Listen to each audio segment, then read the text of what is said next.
Olá, eu sou Clédson Bernardo e está no ar mais um Atitude Sustentável SA, o espaço para falar sobre ESG e ajudar sua empresa a se tornar mais sustentável. O Brasil se prepara para receber a COP30, a Conferência das Nações Unidas sobre Mudanças Climáticas, que acontecerá em Belém, no Pará, entre os dias 10 e 21 de novembro.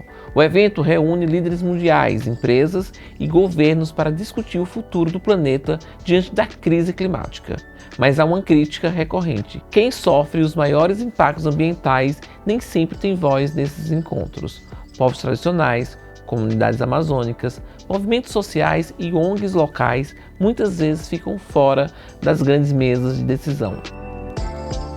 E para falar sobre isso, recebemos Henrique Frota, diretor executivo da ABONG. A Associação Brasileira de ONGs está criando a Casa das ONGs, um espaço paralelo para dar protagonismo à sociedade civil.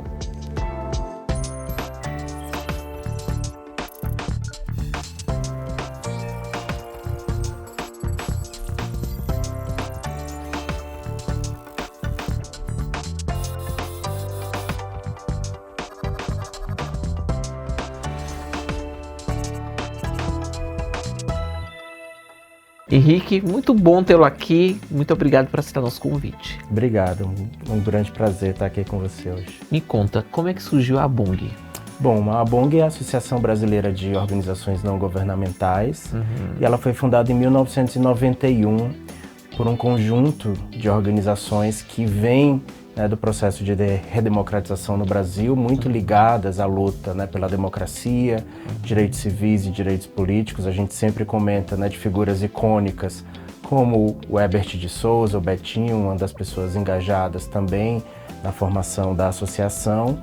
E a ABONG, ela, como a associação, ela tem seus membros, são as próprias ONGs. Então hoje nós temos 240 entidades associadas, mais ou menos, que atuam em temas distintos, muitas no campo ambiental, climático, mas também agenda de mulheres, criança e adolescente, pessoas com deficiência, direito à cidade, agroecologia. Então as temáticas são múltiplas, A gente diz que a ABONG não é uma associação de um tema único, ela é multitemática porque o nosso tema é aquilo que a nossa base associativa quer discutir e atua, no cotidiano para a transformação social.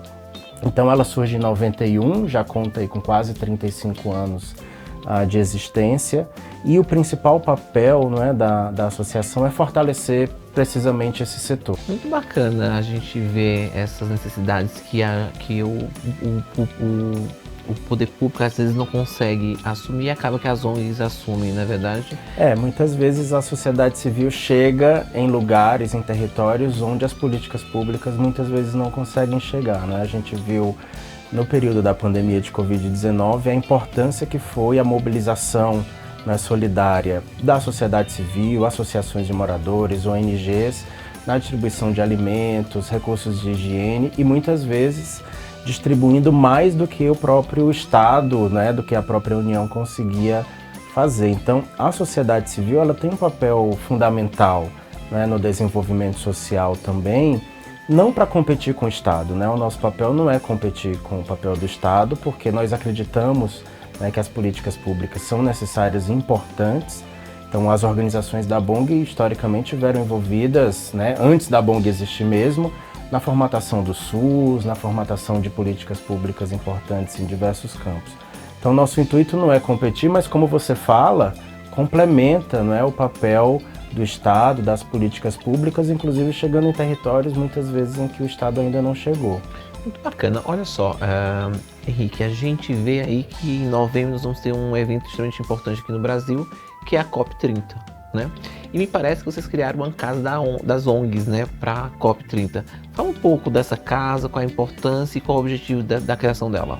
A nossa relação com os eventos e as conferências do clima se dá desde a nossa origem. Então, em 91, quando a ABONG foi fundada, foi um ano antes da Conferência da ONU sobre Meio Ambiente e Desenvolvimento, que aconteceu no Rio de Janeiro, a famosa Rio 92. E ali na Rio 92, a sociedade civil global, e a ABONG já estava inserida nesse movimento, organizou tendas dos movimentos populares para também discutir os temas que estavam sendo debatidos pelos países dentro do espaço oficial da conferência em 92.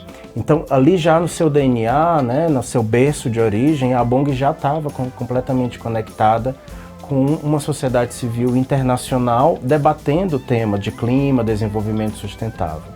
E essa prática de ter espaços fora, né, do território oficial das conferências da ONU é uma prática corriqueira que se dá desde então, desde os anos 90.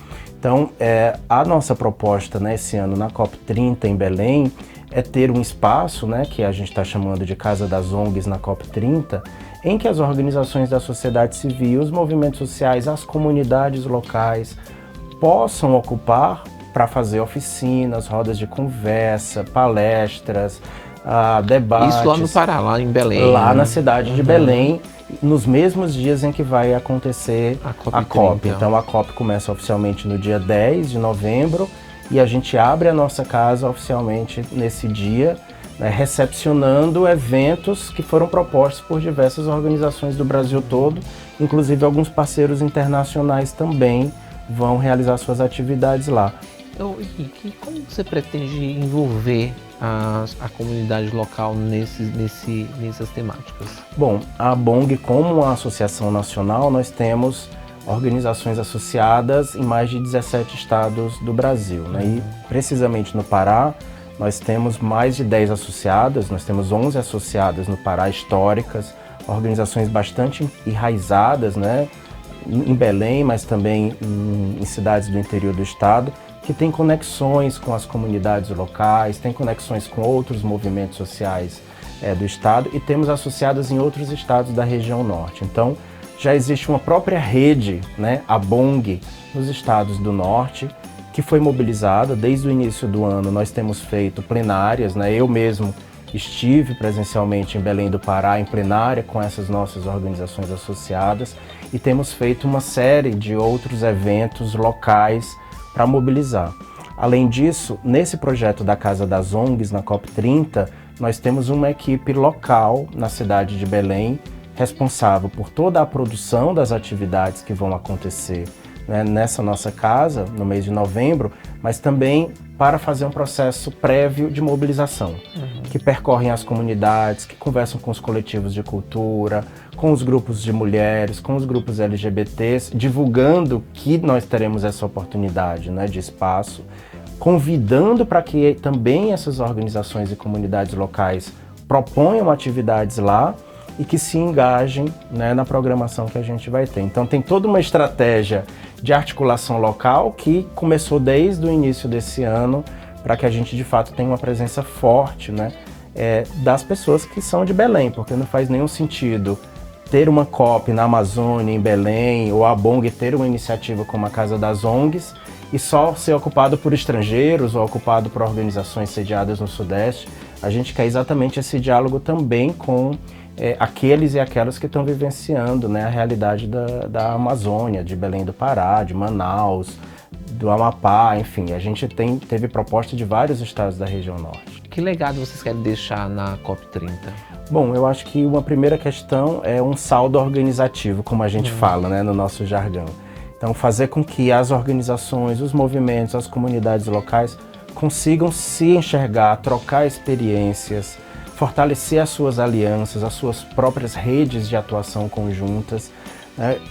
E, evidentemente, ao fortalecer a sociedade civil, a gente aumenta a capacidade dessas organizações de influenciarem as negociações oficiais, né? Tudo em torno da COP30 se dá a respeito da agenda de negociação que os países têm que pactuar. Nós, sociedade civil, não somos as partes do Acordo do Clima. As partes são os países, representados por seus governos nacionais. Sim. Nós somos atores, né, para a ONU, nós somos observadores desse processo. Mas para a ABONG, para as nossas redes, nós somos muito mais do que observadores, nós somos capazes de influenciar os tomadores de opinião. Porque nós temos bons exemplos de práticas, né, que nós estamos adotando nos diversos territórios, nós temos propostas, né, de políticas públicas. Então, eu acho que um legado importante desse processo é fazer uma sociedade civil mais engajada, mais unida, mais fortalecida, para que ela tenha uma capacidade ainda maior de influenciar esses tomadores de decisão, que são os próprios países. No nosso caso do Brasil, obviamente, influenciar a posição do governo brasileiro. Mas nós temos conexões, por conta também das redes internacionais, com governos de outros países, como Alemanha, Etiópia, França, Itália, né? Infelizmente, os Estados Unidos saíram do Acordo de Paris, né? Não devem estar na COP30, mas, inclusive, nos Estados Unidos tem uma grande rede de organizações não governamentais também. A BONG, ela é, como uma associação nacional, ela faz parte de uma rede internacional de outras associações nacionais de ONGs. Hoje nós estamos conectados com 65 outras associações de ONGs de outros países no mundo todo. Muito bacana. Olha só, a gente viu aí, a gente passou por um processo muito complicado nos últimos anos quando a gente fala no terceiro setor. Porque na verdade a sociedade acaba misturando a política com ações sociais ou comparando essas ações sociais com o governo. Me conte, qual é a relação da BONG com o poder público? Bom, as organizações da sociedade civil são múltiplas, né, e muitas. Então, a BONG não representa todas elas, nós não somos um sindicato, né, nós somos uma entidade que tem uma carta de princípios muito específica, de defesa de direitos humanos, de democracia, e não é qualquer ONG que se filia ou que se vê, né, representada nesses nossos princípios. Então, só para você ter uma ideia, hoje o IPEA mantém uma plataforma que é o mapa das OSCs, né, das organizações da sociedade civil, e lá nós sabemos que existem mais de 900 mil CNPJs ativos de organizações não governamentais que não têm fins lucrativos. Dentro desses mais de 900 mil, você tem entidade esportiva, religiosa, comunitária, associação de moradores, ONGs, como nós, as mais diversas finalidades. E esse como um campo plural e diverso, ele também tem posicionamentos distintos, né? Não é um bloco unificado. No nosso caso especificamente, nós somos uma associação que tem um princípio ético muito bem definido, como eu falei, defesa da democracia, direitos humanos, igualdade de gênero, e por princípio é uma organização apartidária, então nós não temos vínculos, né, partidários, não recebemos recursos também de partidos políticos ou de suas fundações, não temos vínculos com igrejas, né, nem com instituições religiosas, embora exista todo um campo ecumênico no Brasil muito importante, que inclusive algumas dessas organizações são filiadas à BONG, né? O ecumenismo, ele não é uma igreja específica, né? Não é a igreja católica, ele é um campo de diálogo plural entre as diversas religiões. Isso não tem problema nenhum, porque é um campo democrático também, né? Mas nós não temos filiação religiosa ou filiação de determinada prática de fé, né? Então nós prezamos muito, né, por uma lógica em que todas as pessoas, né, possam falar, possam ser ouvidas, todos os direitos possam ser reivindicados. E por isso a gente não pode ter esse tipo de vinculação com partidos ou com, né, religiões determinadas, né? Nós somos uma organização pluralista nesse sentido. Vocês, na verdade, vivem ou sobrevivem das taxas associativas. Uma parte dos recursos da BONG, eles advêm do pagamento, né, das anuidades das nossas associadas, e uma outra parte do nosso orçamento vem desses outros apoiadores que, a partir de projetos que nós propomos, eles apoiam financeiramente esses projetos. Então, desde a União Europeia lança editais, a gente pode concorrer para obter o recurso, né? Cooperação internacional, como a Alemanha, também tem um programa muito forte de apoio a organizações no Brasil. E também há um campo do investimento social privado aqui no Brasil. Existem muitas fundações aqui no Brasil ligadas, né, a famílias, né, indivíduos, fundos independentes também, né, que existem no Brasil e que são justamente destinados a apoiar projetos das organizações da sociedade civil. E alguns deles a BONG tem parceria e eles nos apoiam também na execução de alguns desses nossos projetos. Muito bom. Eu preciso ir para um intervalo. Vamos segurar um pouquinho? Vamos lá. Bom, eu vou para um intervalo, você não sai daí. No próximo bloco vamos falar sobre justiça climática, racismo ambiental e os desafios da transição energética justa. É rapidinho, você não sai daí, eu já volto.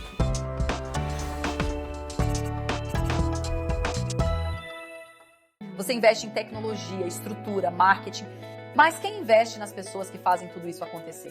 A Now RH é especialista em desenvolver líderes, fortalecer equipes, estruturar o RH e transformar gestão de pessoas em resultado. Empresas que contam com a Now RH reduzem o turnover em até 48% e aumentam o engajamento em até 89%. Há 35 anos transformando organizações através de gente e cultura. Entre em contato agora e descubra o poder de investir em pessoas. A saúde ocupacional da sua empresa está em dia? A E+Med é uma empresa brasileira dedicada ao desenvolvimento de soluções empresariais com forte destaque nas atividades de segurança e saúde ocupacional. Quer saber mais? Então acesse emaismed.com.br ou entre em contato com os nossos meios comerciais. E+Med, soluções em saúde corporativa.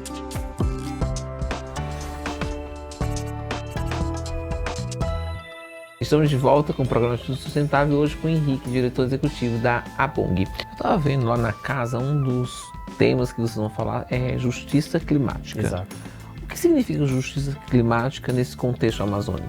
Bom, a justiça climática é uma abordagem, uma perspectiva, né, de resposta diante da crise climática, porque existem diversas perspectivas, olhares, né, proposições para lidar com o problema das mudanças climáticas. A justiça climática é um deles, que tem como pressuposto lidar com direitos humanos, ou seja, promover direitos humanos, promover o direito das comunidades, ao mesmo tempo em que você oferece respostas para a mudança do clima. Muitas vezes nós temos alternativas, né, por exemplo, de descarbonização, mas que promovem violações nos territórios. Então, se a gente fala, por exemplo, no setor de energia elétrica, né, um tema super importante de negociação nas COPs tem sido o de transição energética, né? Então, a transição é você sair de um modelo econômico de alto carbono, e a gente vai simplificar aqui combustíveis fósseis, né? E transitar para um modelo econômico de baixo carbono, energias renováveis, desde a hidrelétrica, a solar, a eólica. Eu posso transitar desse modelo de alto carbono para o de baixo carbono e do ponto de vista da emissão de gases do efeito estufa, ok, porque eu vou diminuir de fato a emissão de gases do efeito estufa, mas instalar um grande empreendimento hidrelétrico e impactar uma comunidade inteira ao fazer a barragem. Sim. Então o que a justiça climática nos diz? Olha, ao pensar a resposta para o clima, você não pode ignorar o direito das pessoas. Então é preciso fazer as duas coisas ao mesmo tempo. Preservar o direito das pessoas ao território, à segurança alimentar, né, à sua integridade, ao mesmo tempo em que você também aponta medidas de descarbonização ou de transição energética, por exemplo. Então, a justiça climática ela é uma abordagem que é bastante enraizada no campo da sociedade civil, porque ela nos lembra da importância de que a questão climática ela é multidimensional. Ela não tem a ver só com emissões dos gases do efeito estufa. Ela tem a ver com desigualdades sociais, desigualdades econômicas, e, portanto, as respostas têm que dar conta dessas diversas dimensões, né?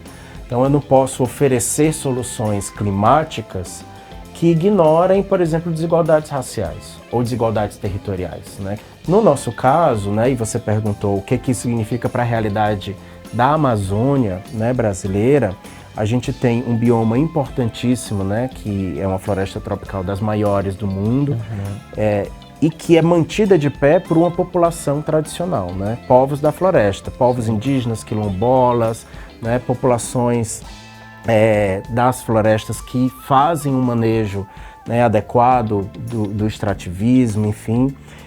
Quando a gente fala de justiça climática nesse contexto, nós estamos dizendo que é preciso preservar essa floresta, é preciso ter respostas, né, às mudanças climáticas, assegurando o direito dessa população. Que eles não sejam deslocados dos seus territórios, que os seus saberes ancestrais sejam respeitados. Então, quando a gente teve, há muitos anos atrás, né, um caso que é quase anedótico de tão absurdo, uma empresa japonesa querer patentear o açaí e a maneira como se faz açaí, isso é um saber tradicional daquelas comunidades. A justiça climática é o oposto disso. A justiça climática é você respeitar esse patrimônio comum, né, daquelas comunidades, assegurando o fortalecimento econômico delas, garantia de direitos, acesso a serviços. O Henrique, isso vai muito ao encontro de uma visita que eu fiz no norte do país, na verdade no nordeste do país, há uns 2 anos atrás, onde a gente tinha um sítio cheio de aquelas torres eólicas, né, que produzia energia limpa, eólica, mas aquela região ali as pessoas nem energia elétrica tinha, que ficava ali ao entorno. Isso seria a justiça climática. Então eu tenho uma grande empresa que gera energia limpa e ganha com aquilo, e aquela população que está ali em torno daquelas torres nem energia tem de tão pobreza. Exatamente, você está narrando uma circunstância precisamente de injustiça climática, não é? Porque se trata de uma tecnologia limpa, ela não emite gás carbônico na geração de energia. No entanto, ela não olha para a comunidade que está no seu entorno, né? Além do fato dessa comunidade não ter o acesso à energia, hoje nós temos estudos, né, científicos, né? É super incoerente, né? E além disso, tem danos à saúde dessa população também, que fica muito próximo das turbinas, né, da energia eólica. Hoje tem estudos técnicos, científicos, de diversos campos, né, das nossas universidades, que demonstram, por exemplo, o aumento da incidência de perda de audição dessa população, porque aquele barulho ali permanente, a gente pensa que não é alto, mas imagina 24 horas uma turbina, são gigantescos, né, aquelas torres, aumento de casos de saúde mental, como a depressão, casos de suicídio nessas comunidades têm aumentado.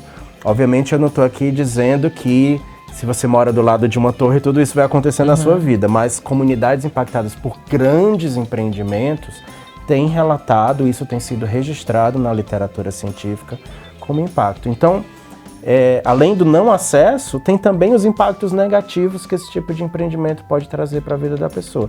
Isso é um exemplo perfeito de injustiça ambiental ou injustiça climática, né? O fato de que eu tenho até uma resposta do ponto de vista do carbono que pode ser boa, mas do ponto de vista dos outros direitos, ela não é boa. Como a BONG pode ajudar o poder público e a sociedade civil nessa justiça, nesse equilíbrio de oportunidades? Bom, eu acho que um papel importante nosso é fazer com que esse debate seja mais democratizado, né? Que mais pessoas tenham acesso, né, a esse tipo de informação, a esse tipo de diálogo, que não é de fácil acesso, não é? Muitas vezes há jargões técnicos. Eu acho que o nosso papel enquanto sociedade civil é popularizar, democratizar, falar uma linguagem mais acessível, que eu acho que a informação é um passo fundamental. Sozinhos a gente não vai conseguir mudar essa realidade, que é tão complexa, então a gente precisa que a sociedade, de um modo geral, compreenda melhor todas essas questões, e isso é um papel não só da BONG, mas das suas associadas, de um campo amplo de organizações da sociedade civil, mas não para só por aí, não é? Nosso papel não é só fazer debate, diálogo ou provento de informações. Nós temos uma agenda propositiva, não é? Eu acho que a BONG, nesses quase 35 anos de história, junto com mais de 240 organizações associadas, já tem muitas experiências práticas, não é? Então, existem muitas soluções, né, que a gente formula e apresenta para o poder público.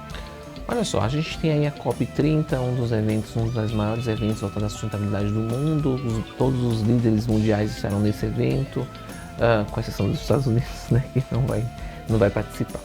Mas também vai ter a participação também de empresas, grandes empresas estarão lá. Como é que você avalia a participação dessas grandes empresas nesse evento?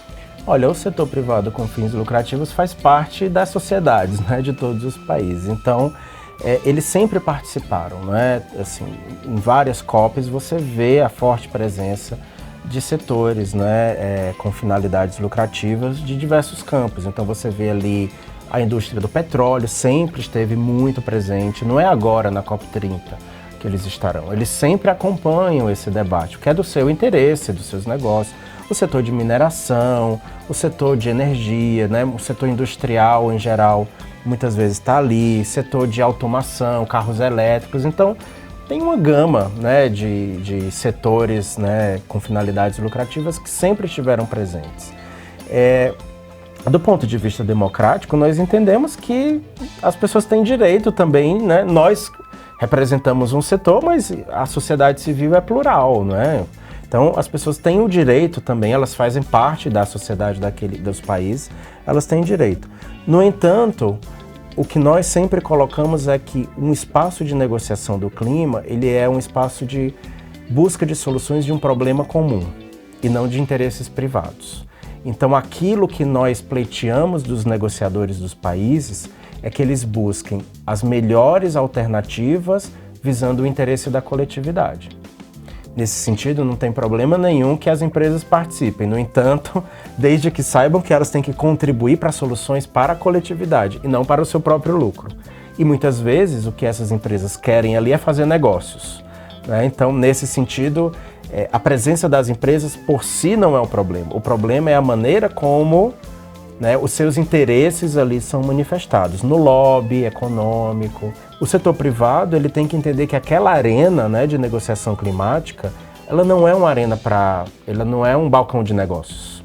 Essa é a nossa maior crítica. Não deveria se tratar de um balcão de negócios. Infelizmente, muitas conferências da ONU, a COP30 não é a única, né, não será a última, inclusive, tem servido como balcão de negócios para esse setor privado. Henrique, foi muito enriquecedor você estar aqui. Muito obrigado por aceitar nosso convite. Venha mais vezes. Obrigado, foi um prazer. Vamos para um breve intervalo. Eu já volto. Você não sai daí. Você já sabe, né? Rapidinho. A logística é a espinha dorsal de uma empresa, mas gerenciá-la pode ser um desafio. A Humalog oferece terceirização de mão de obra qualificada para otimizar sua logística sem correr riscos com problemas inesperados. Além disso, também te ajudamos a encontrar os candidatos ideais com nossa consultoria em recrutamento e seleção. Com a Humalog, você terá mais tempo para se concentrar no que realmente importa: o crescimento do seu negócio. Humalog, sua solução em logística. Conheça a inspiradora trajetória de Cledson Bernardo, que saiu das ruas e se tornou uma referência nacional em liderança ESG. Em seu livro Transformando Desafios em Liderança, Cledson compartilha histórias reais, desafios superados e um método prático para quem busca ser um líder mais ético, humano e de impacto positivo. Transforme seus desafios em força e inspiração. Garanta já seu exemplar e comece sua jornada rumo à liderança sustentável.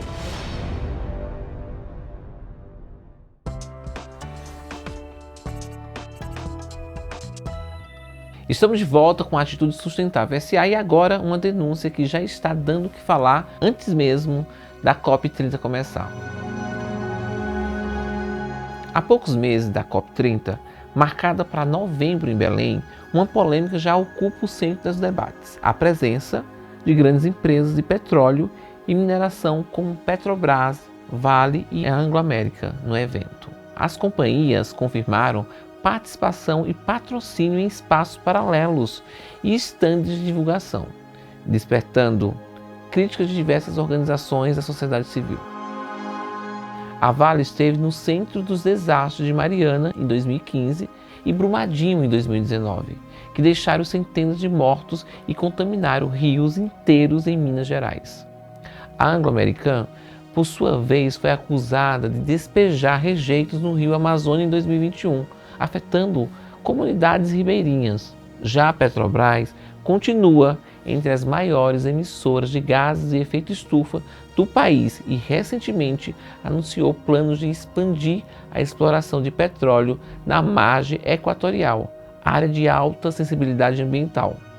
Para as ONGs e movimentos sociais, dar espaço privilegiado a essas empresas em um evento climático global significa legitimar práticas que vão contra os princípios da conferência. Bom, a Atitude Sustentável SA fica por aqui. Eu espero que você tenha gostado do programa de hoje.